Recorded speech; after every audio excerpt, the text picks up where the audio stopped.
तो दोस्तों welcome to my new vlog retro Shavez vlog में आप सबका बहुत बहुत स्वागत है। तो आज मेरे साथ हैं हमारे जीजू फ़िरोज़ ख़ान साहब। और जीजू ने क्या है कि अपनी करीब ज़िंदगी का बहुत बड़ा हिस्सा पुलिस में ही बिताया है, मतलब पुलिस की सेवा की है, जनता की सेवा की है। और अब ऊपर वाले के करम से जीजू को सब इंस्पेक्टर की उपाधि मिल गई है, यही बोल सकते हैं ना, पद मिल गया है। तो अब जीजू हमारे करीब 2 महीने से हरिद्वार में थे, तो वहाँ ट्रेनिंग चल रही थी। तो जीजू की ज़िंदगी में बहुत सारे ऐसे किस्से हुए हैं जो कि मैंने खुद सुने हैं और बड़ा हैरान कर देने वाले थे। तो आज मैंने कहा है कि एक ऐसा किस्सा जो आपको लगे कि हाँ पब्लिक के सामने लाया जा सकता है, जो कि इनके प्रोफेशन से जुड़ा होगा, पुलिस से, और तफ्तीशें की बहुत सारी, कई जगहों पे भेस बदल के भी गए, तो लोगों को बहुत सारी चीज़ों के इन्होंने मतलब मुजरिमों को पकड़ा। तो इसी के लिए आज मैं यहाँ पर जीजू से एक किस्सा सुनना चाह रहा था बस। तो चलिए शुरू करते हैं। नमस्कार साथियों, मैं फ़िरोज़ ख़ान, उत्तराखंड पुलिस से एडिशनल एसआई।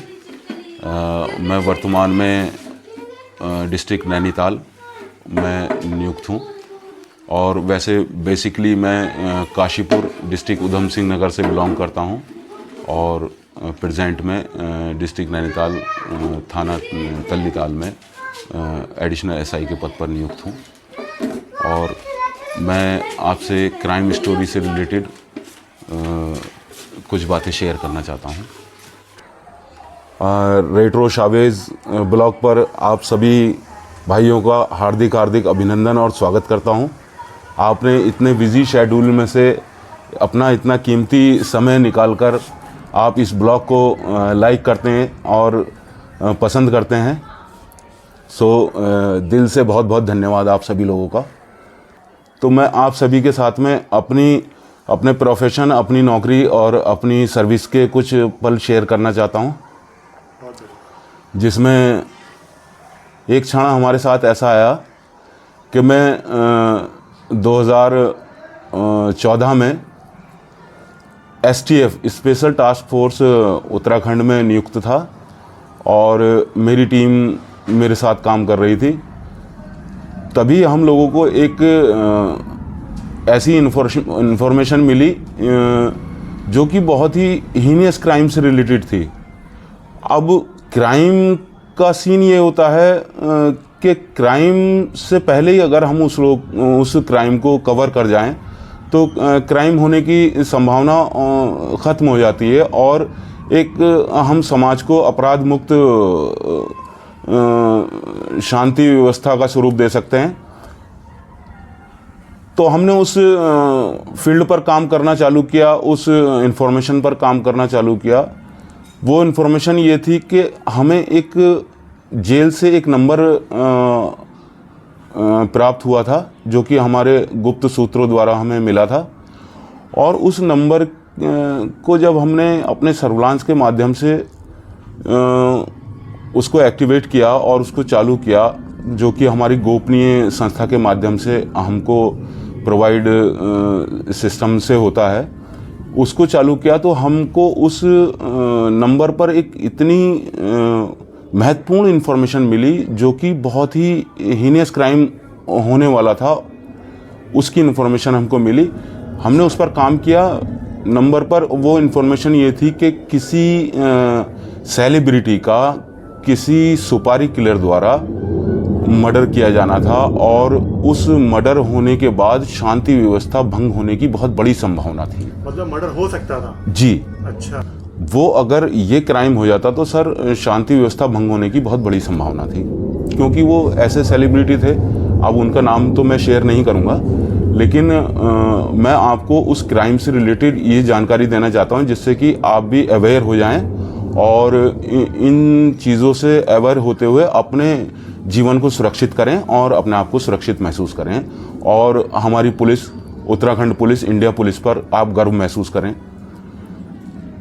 तो भाइयों, ये उस वक्त की बात है जब हम जो है हमारा क्राइम कंट्रोल यूनिट और ये सब माध्यम हमारे पास उतने अवेलेबल नहीं थे और हमें फील्ड में ज़्यादा वर्क करना पड़ता था। आज की दृष्टि से देखा जाए तो वो सारी चीज़ें हमें बहुत आसानी से अवेलेबल हैं और हम उस पर अच्छे से कार्य कर सकते हैं। तो उसमें मेहनत करते हुए हमने ये देखा कि यहाँ ये क्राइम अगर हो जाता है तो बहुत बड़ी दुर्घटना की संभावना होगी और शांति व्यवस्था भंग हो सकती है। हमने उस पर तेज़ी से काम करना चालू किया। हमारे एसएसपी महोदय कप्तान साहब ने हमको इंस्ट्रक्शंस दिए कि देखिए इसको घटना को घटित नहीं होने देना और इस घटना से पहले ही इसको ओपन कर देना है और क्रिमिनल्स जितने हैं उनको अरेस्टेड करके उनको उनके मुकाम तक पहुंचाना है और किसी की ज़िंदगी बच रही हो उसको सेव करना है।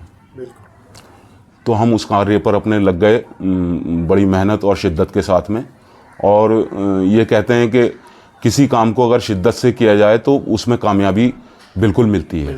और यही एक गीता का श्लोक भी है सर कि कर्मण्यवादी कारस्ते माँ फलेषु कदाचन, कि भगवान की श्री कृष्ण ने अर्जुन को ये उपदेश दिया था युद्ध में कि हे अर्जुन, आप अपना कर्म करते जाइए और फल देने वाला वो भगवान है। बिल्कुल। तो उसी चीज़ को हमने फॉलो करते हुए इस कार्य को अंजाम दिया। हम उस कार्य में अपने जुट गए और उसमें हमने उस नंबर से सर्विलांस के माध्यम से उन नंबरों की लोकेशन ली, उन लोकेशन पर हमने कार्य किया। तो हमारे साथ में ये परेशानियां दुश्वारियां आईं कि जो नंबर की हमने लोकेशन निकाली थी वो नंबर एक्चुअली उस नंबर को सर्च करना और उस क्रिमिनल को पॉइंट आउट करना बहुत मुश्किल था। अच्छा। तो अब हम लोग सब जैसे कहते हैं कि अंधेरे में तीर मारना, हमारे पास सर बस वो नंबर की लोकेशन ही थी और लोकेशन अपने उत्तराखंड क्षेत्र की ही थी। अच्छा। तो वहाँ पर हमने उस नंबर को टारगेट करना चालू किया। 2 दिन हमने टारगेट किया। अब हमें ऐसा लगने लगा था कि शायद ये बहुत इम्पॉसिबल होता जा रहा है और कहीं ये घटना घटित ना हो जाए। और उसके ऊपर हमारे सीनियर्स ऑफिसर्स थे, उनका ये प्रेशर था कि ये घटना किसी भी तरीके से घटित नहीं होनी चाहिए, नहीं तो इसका आपके ऊपर पूरा आरोप आएगा कि आपने इसमें लापरवाही की है। और लेकिन हमारे तो मन में सर एक ही चीज़ थी कि जो भगवान श्री कृष्ण ने कहा है कि आप कर्म करते जाइए, आप फल की कभी भी कामना मत करिए, फल आपको अच्छा मिलेगा। अच्छा कर्म करेंगे तो, नेक नियति से करेंगे तो अच्छा ही होगा। वही शायद भगवान का हमारे ऊपर आशीर्वाद था कि हमारे साथ में अच्छा कार्य हुआ और हमने उस कार्य को सफलता के साथ में अंजाम दिया। और हम लोग उस टारगेट पॉइंट पर वहाँ पर एम्बुश लगाकर खड़े हुए। वहाँ से जी, वो क्या होता है? एम्बुश होता है सर, जैसे किसी अपराधी के लिए किसी चिन्हित जगह पर उसके आने जाने वाले मार्ग के बीच में घात लगाकर बैठना, जिसमें हम लोग सब विदाउट यूनिफॉर्म थे और किसी को शो नहीं हो रहा था। जिस तरीके से आप कभी सीआईडी सीरियल या और इससे रिलेटेड सीरियल या किसी माध्यम से आप इस चीज़ को देखते हैं, जो कि हमारी पुलिस का वर्क होता है, तो उसी तरीके से हम लोग भी इस वर्क को कर रहे थे। तो हमने वहाँ एम्बुश लगाया, लेकिन हमें ये नहीं जानकारी थी कि इतने लोग आ रहे हैं, इनमें से कौन सा हमारा अपराधी है जिसको हमें टारगेट करना है। सिर्फ एक नंबर हमारे पास था, उसी नंबर पर हम चल रहे थे।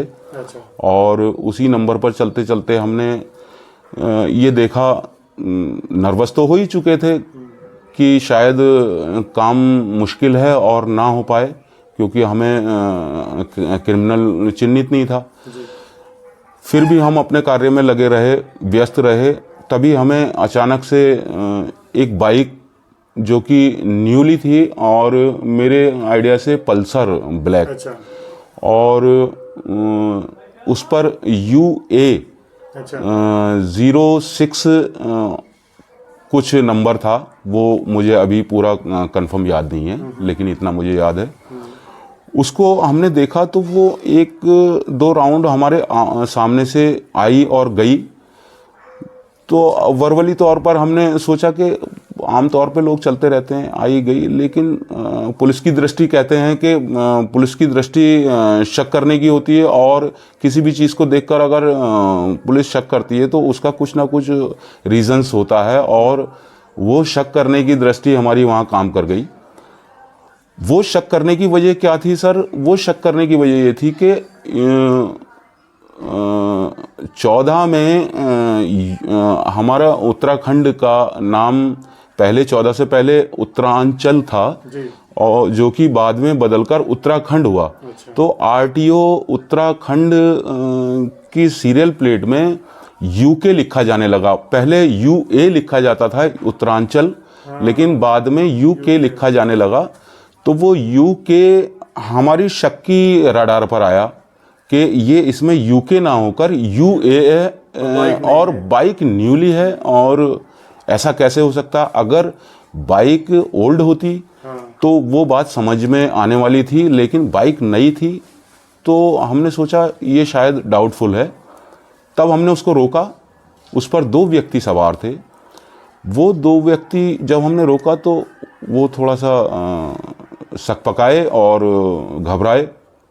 तब उनसे बाइक से रिलेटेड कागजात मांगे गए, तो उन्होंने वो अपने कागजात दिखाने से कासिर रहे, और वो कागजात नहीं दिखा पाए, क्योंकि उनके पास वो ऑलरेडी कागजात थे नहीं।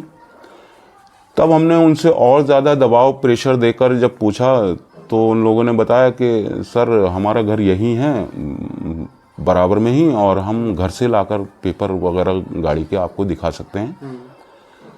तब हमने कहा ठीक है, आप पेपर दिखा दीजिए। बोले हम घर चले जाएं। तो मैंने कहा मैं आपके साथ में चल देता हूं, और आप मुझे वहीं दिखा देना पेपर।